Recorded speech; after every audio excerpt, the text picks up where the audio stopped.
Bonsoir Monsieur Boulot, merci de votre invitation. Vous aspirez à devenir Premier ministre si vous remportez les élections législatives. Depuis quelques jours, vous et votre parti, vous avez supprimé ou ajourné des mesures phares de votre programme. En voici quelques-unes. L'exonération de l'impôt sur les revenus pour les moins de 30 ans, la baisse de la TVA sur les produits de première nécessité, l'interdiction du port du voile, la préférence nationale. La liste n'est pas exhaustive. Il ne reste quasiment plus rien de votre programme initial. Non, Monsieur Boulot, je ne renonce à rien et je n'entends renoncer à aucune des mesures que nous avons portées et que nous avons défendues pour les Français.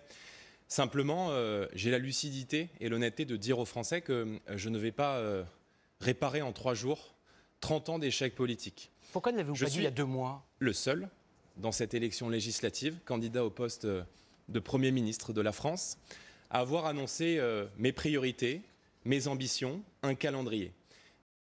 J'ai identifié 3 priorités qui sont aujourd'hui, je crois, les priorités de millions de Français.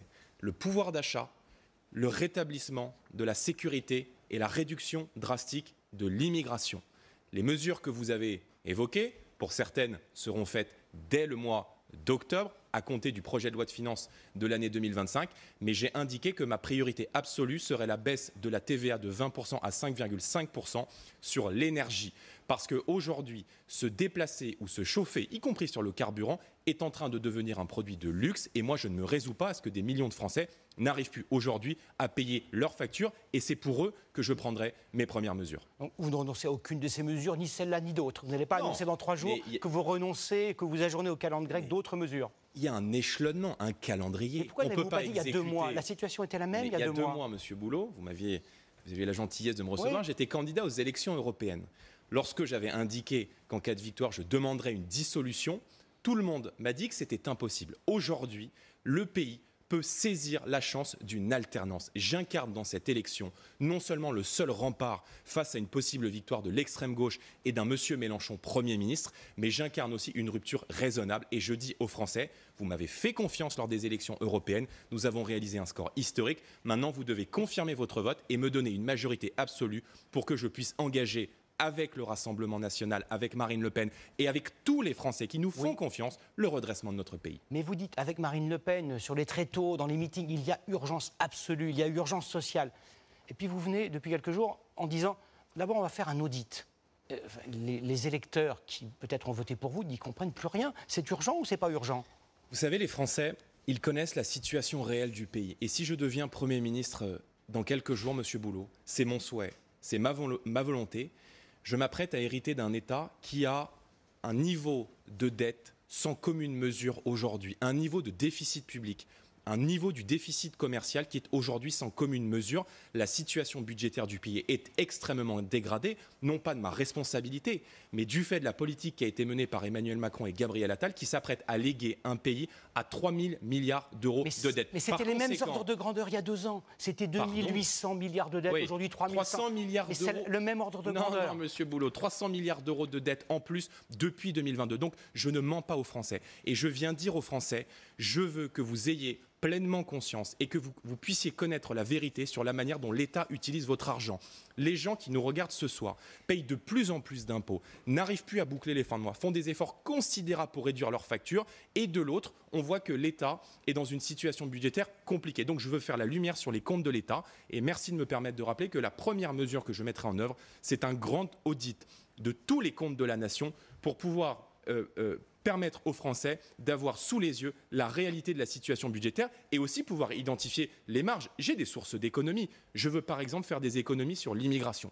Oui. Parce qu'à l'heure, Monsieur Boulot, où un retraité sur 3 n'arrive plus à se soigner parce que le reste à charge est trop important, moi je ne conçois pas que la France offre la gratuité des soins aux étrangers en situation irrégulière. Oui. Donc je mettrai fin à ce système et je réduirai drastiquement les flux migratoires parce que je veux que la France reste la France. Mais les audits sont faits, tous les chiffres sont connus. La DARES, l'INSEE, la Cour des comptes, le Haut Conseil des finances publiques, ce sont des gens intègres, compétents. 730 pages de la Cour des comptes en avril dernier. Quel chiffre voulez-vous exhumer aujourd'hui ? Lequel ? Monsieur Boulot, quel chiffre le connaissez-vous ?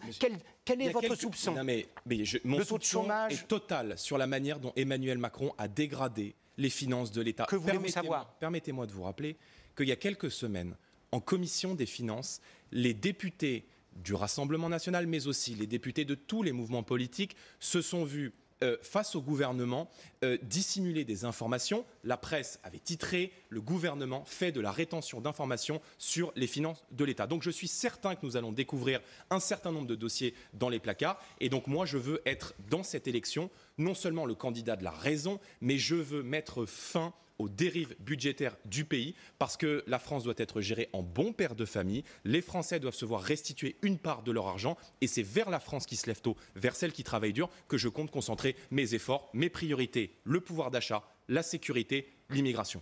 Vous vous dites raisonnable, le patron du MEDEF, vous avez passé votre grand oral avec les autres candidats ce matin, vous trouve totalement déraisonnable. Voici ce qu'il dit, Patrick Martin.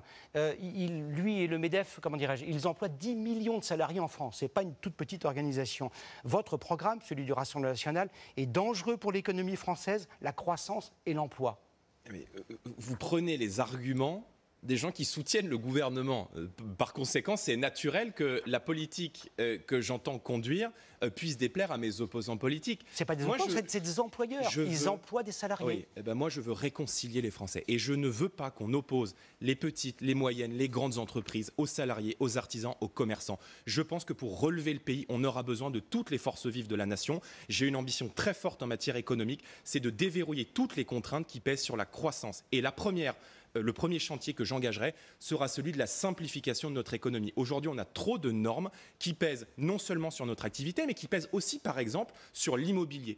Aujourd'hui, il y a des millions de Français, locataires ou propriétaires, qui n'arrivent plus à vendre ou à louer parce que les normes environnementales qui s'appliquent par l'intermédiaire du DPE, le diagnostic de performance énergétique, sont contraignantes. Moi, je souhaite, dès les premières semaines de mon action, lever toutes les interdictions qui sont liées au DPE pour fluidifier le marché de l'immobilier. Donc, mon ambition, c'est la croissance, le rétablissement des comptes budgétaires et aussi le rétablissement de l'ordre dans les rues. Et de ce point de vue-là, ma main ne tremblera pas lorsqu'il faudra rétablir la sécurité dans le pays. Les Français ont besoin de comprendre quelque chose de très simple qui, pour l'instant, est un peu confus dans leur esprit et dans le mien. Ce matin, vous êtes à nouveau expliqué sur votre réforme des retraites. Moi, j'ai toujours pas compris.